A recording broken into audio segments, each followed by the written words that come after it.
Ayan, mapagpalang umaga bago tayo magpunta ng rice mill sa ating munting tindahan, no? Magpakain muna tayo ng ating mga mingming sa umagang kay ganda. Ayan, ang oras po natin ay ganap na alas 3:30 po yan ng madaling araw. Kung saan pupunta po tayo ng rice mill at maingay ng ating mga chikiting. Alam nila na tayo ay aalis na at pabiyahe tayo punta ng rice mill, no? Bago muna tayo bumiyahe, ay shoutout muna natin ang ating mga mingming, no? At ang ating mga silent viewers at patuloy na sumusuport sa ating munting channel. At bagyat hindi muna tayo nakapunta ng Dolomite dahil nga tayo ay medyo busy pa, kaya ito muna ang ating mga mingming ang uunahin natin sa umagang kay ganda, no? At yan, bago sila magsipagkain dyan at nagsisipagkain na, no, tayo muna ay magbubukas ang ating tindahan. At para sa aking pag-alis ay bukas ang tindahan at bibili ako ng konting paninda na bigas, no. Ang ating pong update sa tayo sa bigas ay talagang sobrang taas ang presyo ngayon ng bigas. Linggo-linggo nagtataas ng di lang 20, may 10, 20, 30, 40 ang pagtaas, no. Na dati lang makukuha natin na 900, 800 ang 25 kilos, ngayon nakukuha na siya ng 1,450 o 1,500 o 1,550. So talagang napakataas ang presyo ng bigas. Kaya ang presyo ngayon ng bigas sa pamilihan ay nagalaro sa ang kilo ay 65, 63, 60 na, no? Na dati-rati ay 40 lang, 42, 43. Ngayon ay nagalaro na sa 65, 63, 60, no? Pinakamababa na yata ay 55, 53. So malaki na, ang laki na ng pinagbago ng presyo, no? Hindi bumaba, lalong patuloy pa tumataas. At bagamat tayo ay hindi pa umaalis at papunta ng rice mill, tayo muna yung kapakain ng ating mga mingmingan. Pagmasa ninyo sila, no? Dalaki na ng katawan nila, nagtatabaan na sila, epektibo na ang ating pagpapakain sa kanila, no? Hindi ko po sila alaga, no? Sila po yung mga pusang gala na nandyan na naglalapitan at naghihiyaman sa gabing kay ganda, no?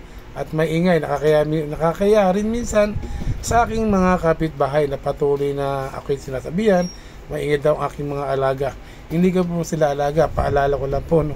Sila lang po yung mga nadyanting umaga na mga nagugutom, pinapakain lang po natin, no? Ayan, medyo talagang marami na sila kasi nga, ayan, ito yung iba. Kung talagang narinig na napapasin nila na talagang meron silang pagkainan sa umagang kay ganda, no? Na madatatan nila sa umaga, may papakain sa kanila. Pero nitong mga nakarang araw, hindi mo natin nagpapakain dahil medyo mahal na rin ang pagkain ng mga pusa, no? Medyo ang pagpapain natin alternate na rin. Hindi na katulad dati na araw-araw na sila ay pakakainin, no? Talagang kumbaga sa na nagtitipid-tipid na rin tayo ng konti, talagang lahat nagtataasan, no? At patuloy pa rin, no? Kahit na walang mga suporta dyan, tayo ay nandyan naman, nagpapakain sa kanila. Patuloy lang sa ating simpleng obligasyon sa ating mga mingming sa umagang kay ganda, no? Bagamat mahirap, pagigising ka ng umaga, papakainin mo sila, pero okay lang, no? Ang naging parte na ng aking buhay ang magpakain ng mga mingming, no? Ng ating mga mingming sa umagang kay ganda. Nakakatuwa silang pagmasa, pero nakakainis din sila kung minsan dahil napakaingin nga ng aking sa mga kapitbahay na talagang sinasawi na rin sila. Hindi ka naman din sila pwede nga pagbawalan, nandiyan sila lagi. At diba, samot-sari kulay na ng ating mga pusa na pinapakain dyan, no? Ayan, ito, iba naman to, may mga tali sa leg to. May mga alaga ito na nagagawi lang din dito sa akin. Nakakaya naman din natin siya pakainin, no? Hindi naman siya naging iyaw, hindi siya katulad ng mga nauna natin pinapakain na nag-aaway-aaway. Ayan, hindi, tahimik lang siya. Basta lang siya kumakain dyan, napapadaan. Bigyan na rin natin pagkain, no? Ang nga lang, medyo may katakawan siya. Inaagaw niya yung mga iba, yung mga nandyan. Ayan, inaagawan niya kuminsan. Talagang gusto niya, kanya lang din. Pero hindi naman din siya nagtatagal pagkatapos kumain, naalis yan dyan. Iba na ng peso yan kung saan siya pupunta.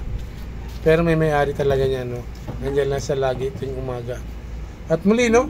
Ang lahat ng ating mga bayang OFW, saan dako man kayo naroroon, isa mapagpalang umaga ang ating ipapayawan sa TV.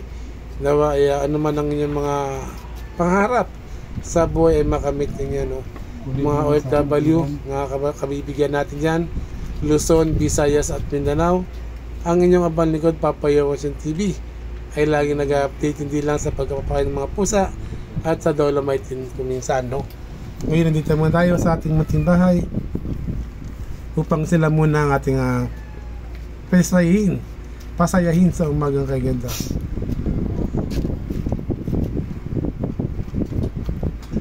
Ayun, at shoutout natin ang ating mga kaibigan sa Dolomite, no? Shoutout lahat ng ating mga silent viewers dyan na patuloy na sumusupport sa ating munting channel. Muli, no, ang inyong abang lingkod, Papa Yowasin TV, walang sawang nagpapasalamat sa inyong walang sawang pag-support sa aking munting channel. At nawa sa inyo lahat dyan, ay God bless sa inyo lahat. Ingat po kayo palagi, at may lagi tayong lindol, no? Lindol po lagi. Ingat po sa inyo. God bless po.